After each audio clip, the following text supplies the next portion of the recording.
महोदयांनी जो शोक प्रस्ताव या ठिकाणी मांडला त्याला समर्थन द्यायला मी उभा आहे।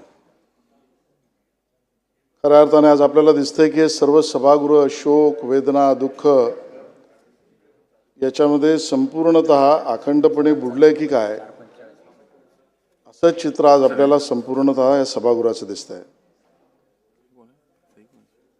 आपल्या सगळ्यांच्या भावना माननीय अजितदादा पवार यांच्या दुःखद निधनानंतर अपघाती निधनानंतर एक मनाला चटका लावून आणि एका अर्थाने मानसिक धक्का देणारा झाला अशा पद्धतीचं चित्र संपूर्ण महाराष्ट्रात आहे। सुरुवातीलाच मी त्यांना विनम्र श्रद्धांजली अर्पण करतो आणि त्यांच्या पुण्यस्मृतीस अभिवादन सुद्धा करतो। या सभागृहामध्ये ज्यावेळेला आपण बसलो त्यावेळेला याची वारंवार आपल्या सगळ्यांना जाणीव होते की दादा आज सभागृहात नाहीत। त्यांची खुर्ची त्यांची जागा इथे आहेत पण ते आज आपल्याला दिसत नाहीत। या सभागृहामध्ये असंख्य चेहरे आहेत पण त्यांच्या चेहऱ्याचं असलेलं मिश्किल हास्य असा चेहरा आपल्याला आता दिसणार नाहीये। या सभागृहाच्या भिंती या बोलक्या आहेत पण त्यांच्या भाषणाने हलक्या विनोदाने आनंदित झालेल्या भिंतींना आता तो आनंद मिळणार नाही। या सभागृहामध्ये बोलणारे आपण सगळे जण विविध प्रश्नांवर आवाज उचलू पण महाराष्ट्रातल्या सामान्य माणसाला त्याच्यासाठी असलेला आश्वासक आवाज आपल्याला ऐकायला येणार नाही। या दरवाजातून येताना दादांना आपण बरेचदा पाहिलं पण आता हा दरवाजा दादांसाठी परत दैहिक रूपात या ठिकाणी उघडेल का हा प्रश्न मनामध्ये आहे। आणि म्हणून या सगळ्या आठवणी डोळ्यासमोर आपल्या सहज येत आहेत। त्यांच्या खुर्चीपासून त्यांच्या हास्यविनोद मिश्किल चेहऱ्यापासून मिश्किल हास्यापासून आणि मग या सगळ्याचं वर्णन करायचं कसं तावडसे पु ल देशपांडेंनी एक चांगला लेख एका विरहा भावनेमध्ये लिहिला। तो जणू काही दादांसाठीच लिहिला असावा। पु ल देशपांडे लेखात म्हणतात तो माणूस अचानक निघून गेला आणि त्याची खुर्ची आज रिकामी वाटते। ज्यांच्या हसण्याने भिंती हलक्या व्हायच्या ज्यांच्या बोलण्यातून जीवनातला विश्वास जागा व्हायचा तो आवाज अचानक थांबला। अपघाताने एक शरीर हिरावले पण आठवणी मात्र प्रत्येक कोपऱ्यात जिवंत राहिल्या आहेत। या सदनातल्या प्रत्येक कोपऱ्यामध्ये त्यांच्या आठवणी जिवंत आहेत। असं वाटतं दार उघडेल आणि तो नेहमीसारखा म्हणेल अरे एवढं काय गंभीर झालात। हे दार उघडेल आणि तो नेहमीसारखा म्हणेल आत येताना की अरे एवढं काय गंभीर झालात पण यावेळी दार उघडणार नाही आणि हेच सत्य हृदय पिळवून टाकणार आहे।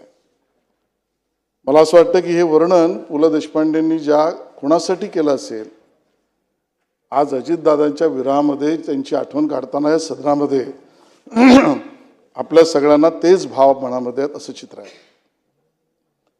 अध्यक्ष महोदय एखादा नेता एखाद्या पदावर उंचीवर ज्यावेळेला असतो त्यावेळेला तो दर्शनीय असतो तो अनुकरणीय असतो।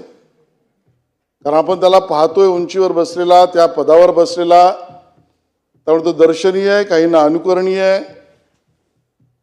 पण माझ्या मनामध्ये प्रश्न असा आला की जेव्हा एखादा व्यक्ती बावनकुळे साहेब त्या उंचीवर आणि पदावर नसतो आणि एका अर्थाने म्हटलं तर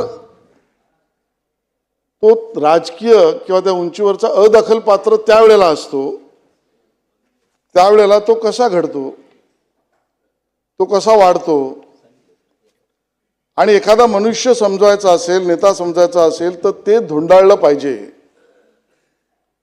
आणि मग त्यांचे गुण व्यक्तिमत्व त्या काळातले समजून घेणं ते आपल्याला प्रेरणादायी होऊ शकतात। आणि म्हणून त्या काळात कदाचित समाजासाठी त्याच्या त्या वयामध्ये तो दखलपात्र नसेल त्या उंचीवर नसेल पण त्यावेळेला त्याचं वागणं कसं आहे त्याची घडणघडण कशी आहे त्यातनं ते व्यक्तिमत्व आणि गुण आपल्याला प्रेरणा देत असतं। दादांच्या गुणाचं वर्णन असंख्य पद्धतीने करता येऊ शकतं। मला भावलेले 4-5 मुद्दे इथे मांडतोय। दादांना गरिबाचा आणि सामान्य माणसाचा स्वाभाविक राहणं आवडायचं. आणि मग मी धोंडाळ्याचा प्रयत्न केला, त्यांच्या परिवारातील काही लोकांशी बोललोय आणि मग लक्षात असं आलं की ही मुंबई असो, ग्रामीण भाग असो, शहरी भाग असो, इथल्या गरीब सामान्य माणसाला आपलंसं वाटावं आणि आपलंसं वागावं दादांच्यात कुठून आलं असेल. तर लहानपणी त्यांच्या आत्तेच्या घरी म्हणजे त्यांना माई, त्यांचे मिस्टर म्हणजे ND पाटील, जे आपल्या सगळ्यांना माहिती आहेत, त्यांना ते मामाच म्हणायचे. मुंबईतल्या इंदुलकर चाळीत पार्ल्यामधल्या 2 खोलींच्या घरात ND पाटील राहायची, माई राहायच्या. त्यांच्या 2 मुलं नातेवाईकांबरोबर सुट्टीमध्ये दादा तिकडे यायचे आणि 2 खोल्यांमध्ये जागा पुरायची नाही म्हणून बाहेरच्या व्हरांड्यात गॅलरीत झोपलेले दिवस दादांनी काढले. कदाचित तीच मुंबई किंवा राज्यातल्या गरीब माणसाच्या, सामान्य माणसाची नाळ आपण त्यावेळेला दखलपात्र नसताना सुद्धा जगण्याची पद्धत ही दादांचं गुणवैशिष्ट्य झालं. आज आपल्या सगळ्यांना ते प्रेरणादायी आहे. दादा व्यसन आणि व्यसनता याच्या विरोधी होते. आपल्यापैकी बऱ्याच जणांना त्याचा परिचय, आणि मग मी ते धोंडाळ्याचा प्रयत्न केला की दादांच्यात यातली स्वाभाविक ऊर्जा. शेलार साहेब, एकच मिनिट. आपल्याला बरोबर 4:45 वाजता ही चर्चा थांबवायची आहे.